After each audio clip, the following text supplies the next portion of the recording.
Vamos a estar hablando del estrés, todo cómo influye el estrés en todo nuestro aparato endocrinológico, algo que muchos escuchan y por ahí no entienden bien a qué función cumple ese sistema tan importante en nuestro organismo. Vamos a estar hablando un poquitito con la doctora Laura Maffei al respecto. Vamos a hablar un poco de algo que a mucha gente asusta, algo que vivimos cotidianamente y que lo ideal sería poder manejarlo, que es el tema del estrés. Siempre nosotros los médicos a un paciente siempre le decimos, usted está estresado, y nos mira con cara como diciendo, y sí, ¿a qué llama estrés usted? Porque estresado, vivimos estresados. Pero bueno, la idea es un poco que nos expliquen bien qué es esto del estrés, cómo influye en nuestro organismo, y sobre todo en el sistema endocrinológico. Y para ello estamos en comunicación con la doctora Laura Maffei. Ella es endocrinóloga, miembro de la Sociedad Argentina de Endocrinología y directora de un centro de endocrinología. Le damos la bienvenida, doctora. Muy buenos días. El doctor Barreiro le habla. ¿Qué tal? ¿Cómo están? Buen día. Buen día, muy bien. Por suerte, totalmente desestresados. Así que vamos a hablar un poquito al respecto de eso. Y le agradecemos la comunicación. Sabemos que está trabajando y que se haga unos minutitos para explicarnos a todos nosotros y a los oyentes qué es esto del estrés. El estrés es, por un lado, una reacción normal del organismo, es decir, frente a una situación detectada como de alarma, de peligro o de necesidad de acomodarse, el organismo tiene una respuesta y esa respuesta está mediada por hormonas como el cortisol, la adrenalina y digamos llevan a que el organismo tenga un mejor rendimiento en ese momento y pueda estar alerta y responder a esa situación. Uh-huh. El corazón late más rápido, se irrigan mejor los órganos, hay una respuesta muscular, está todo preparado perfectamente para que esto tenga una respuesta excelente por parte del individuo. Pero ¿qué pasa cuando no es una situación puntual, sino que hay basalmente y permanentemente hay una situación quizás no de una tal magnitud, pero permanente de un estrés? Es decir, permanentemente el organismo tiene que estar segregando más hormonas para poder tener una mejor respuesta. Esto desgasta, y esto desgasta mucho, y esto nos sucede a menudo, frente a situaciones, por ejemplo, las cuales no tenemos rápida solución, frente a situaciones de, digamos, pérdidas de trabajo, o exceso laboral, o situaciones familiares. La cuestión es que la persona empieza a segregar un poquitito más de cortisol, que es una hormona que se fabrica en la glándula suprarrenal, y en los primeros indicios es una persona que está un poquito más inquieta, que está un poquito más, cambia un poquito su humor, pero digamos apenas, el corazón late un poquitito más rápido, a veces empieza a tener algunos trastornos del sueño, pequeños, empieza a estar más contracturada. Pero esto va pasando por diferentes estadios y va empeorándose si uno no toma conciencia y registro de esta situación. Perfecto. Doctora, le interrumpo un minutito. Está clarísimo todo lo que nos está comentando, pero por ahí para que la gente entienda, el sistema endocrino es un poco el que regula todo nuestro organismo, produciendo hormonas que cumplen diferentes roles, como usted comentó recién el tema del cortisol. Tal cual. Y el estrés, digamos, siempre hay un estrés necesario para que se estimulen en determinados momentos, pero digamos que el estrés excesivo o descontrolado influye muchísimo en este sistema. Claro, exactamente. Es decir, las hormonas son como un mediador que se fabrica en glándulas que están en distintas partes del organismo y que van a través de la sangre a actuar y armonizar o influenciar en diferentes áreas del organismo. A veces son reacciones lógicas, fisiológicas, y para eso están, para poder adaptarnos a diferentes situaciones. Exacto.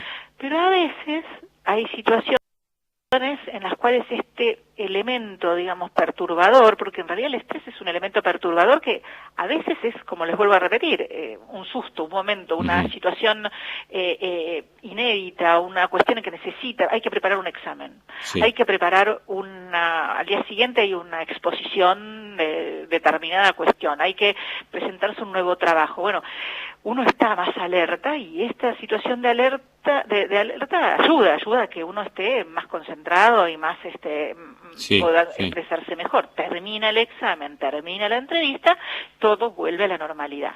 Hay que apagar ese sistema. Exacto, se apaga solo y se autorregula. Esto está hecho así por la fisiología del organismo. Pero cuando hay permanentemente una situación en la cual, por ejemplo, hay un estrés laboral o una situación, les doy las más frecuentes que podemos llegar a vivir todos hoy en día, digamos, un exceso de conexión, por ejemplo, a tantas redes sociales o tanto por situaciones laborales, ¿no? Trabajos en diferentes horarios, situaciones familiares que muchas veces son aquellas situaciones que no se logran resolver y que, bueno, que permanentemente ejercen una presión sobre el individuo.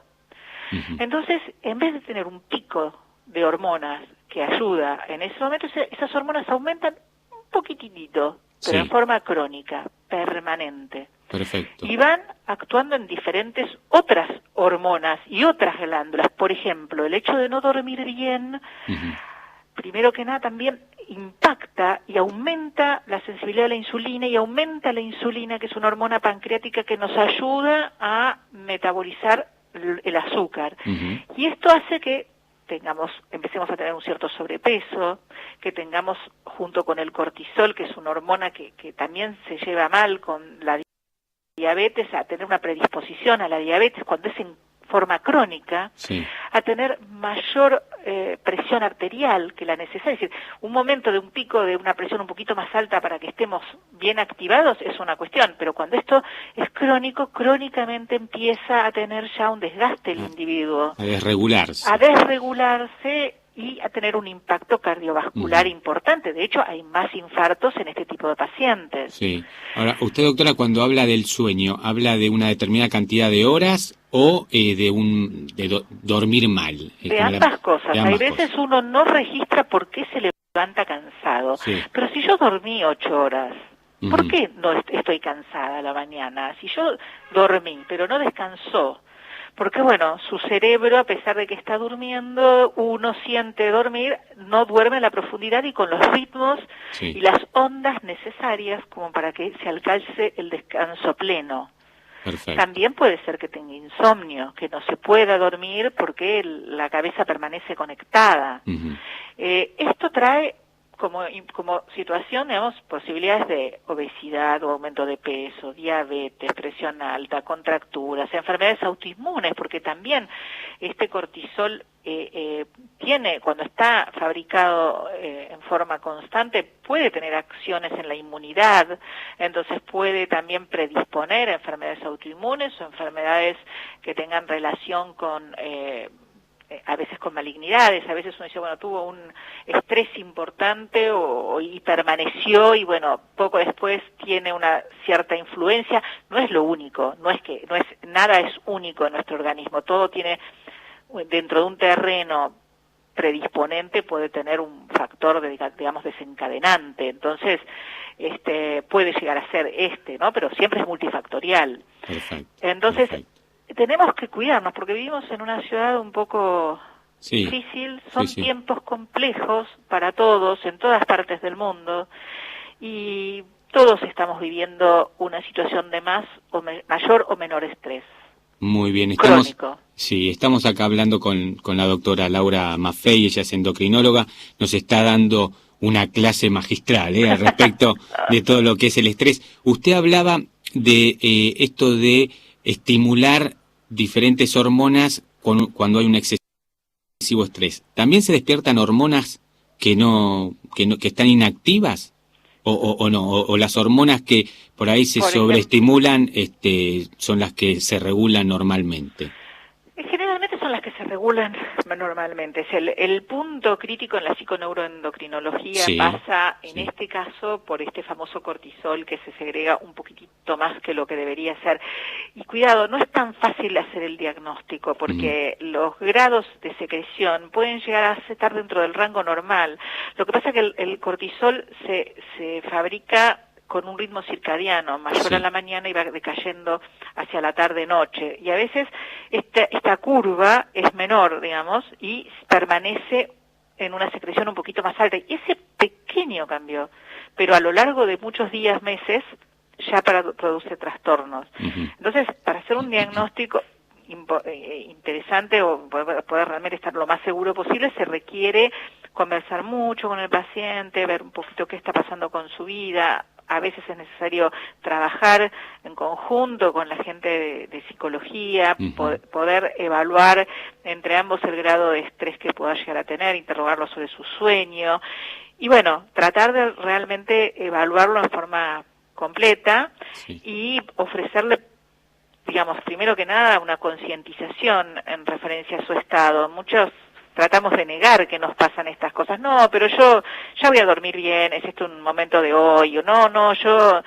Entonces, bueno, primero que nada contarle y explicarle que tome conciencia acerca de los desgastes crónicos que esto puede significar, ¿no? ¿El paciente tiene algún síntoma cuando hay un exceso de cortisol? ¿Siente algo o se siente como que está...? Muchas veces cuando hay un exceso de cortisol, exceso, por supuesto que tiene síntomas y es una enfermedad de Cushing en la cual hay ya aumento. Pero a veces los síntomas son indirectos, como estos que yo les contaba, persona que no duerme bien, una persona que está con contracturas, que está muy ansiosa, que cambia su carácter, que está muy irritable, y no era así antes. Digamos, no es que antes no era tan irritable. ¿Qué le pasa ahora que reacciona frente a cualquier cosa y de mal humor? Es como que está superado por las circunstancias. Perfecto. Y algo importante, ¿no? Que nosotros los médicos siempre aclaramos, obviamente, que es la automedicación, que estamos totalmente en contra, y el tema del uso del corticoide, que hay muchos que tienen una inflamación, se ponen corticoide. Para que les explique un poquitito a los oyentes el cuidado que hay que tener, ¿no? Yo siempre le hablo que el corticoide, yo le digo que es como un arma de doble filo, que funciona bien, pero después hay que ir desregulando de a poquito, para que no genere no una adicción, sino un trastorno en todo nuestro sistema endocrinológico. No, por supuesto. Los corticoides son, tal cual usted dijo, un arma de doble filo que a veces es necesario usar y siempre en manos y dirigidos por un médico. El corticoide, cuando uno lo da en uso farmacológico o terapéutico, inclusive a veces tiene como un efecto euforizante al principio. Entonces un paciente dolorido, un paciente que realmente la está pasando mal, se siente bien y trata de buscar combinaciones con corticoides. Y eso está muy mal, porque realmente el precio que se va a pagar, y no a muy largo plazo, va a ser muy alto. Hay pacientes que requieren corticoides y para estos pacientes debe ser utilizado y debe estar en manos de un médico que controle exactamente la dosis, cómo suspenderlo, que consulte con el endocrinólogo también, porque una vez que uno toma corticoides, la glándula suprarrenal de uno se adormece porque está recibiendo el corticoide de afuera y entonces se queda tranquila y no siempre se despierta con la rapidez que debe despertarse cuando uno va suspendiendo los corticoides. Entonces tenemos que trabajar en conjunto para ir estimulando esta glándula de vuelta y permitiéndole de a poquito ir retomando su actividad, porque si la glándula suprarrenal está dormida y uno tiene un estrés o no funciona y uno tiene un estrés grande, hay gente que ha necesitado operarse o tenido una infección, puede tener una insuficiencia suprarrenal, porque la suprarrenal no puede responder, es la glándula donde se fabrica el corticoide, y si no puede responder es una gravísima emergencia. Entonces hay que tener mucho cuidado con la administración de corticoides. La hacemos los médicos y lo hacemos en equipo, así que un paciente menos que menos debería hacerlo. Perfecto, Doc. Y la última preguntita que le hago, y la dejo trabajar tranquila. ¿Qué sucede con el estrés y la tiroides? ¿Puede desencadenar un hipotiroidismo o en hipertiroidismo. Claro, hablábamos hace un ratito de las enfermedades autoinmunes, en la cual el organismo fabrica anticuerpos que no tienen nada que ver con los virus, las bacterias, nada que ver, fabrica anticuerpos contra los propios tejidos.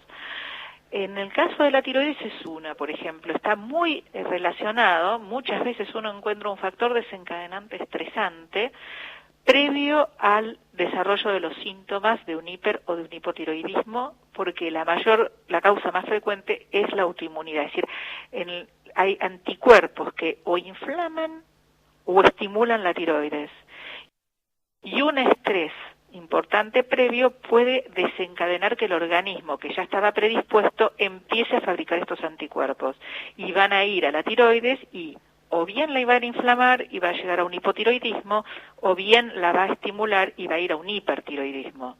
Entonces sí, la tiroides también está relacionada, como tantos otros órganos, a los factores de estrés.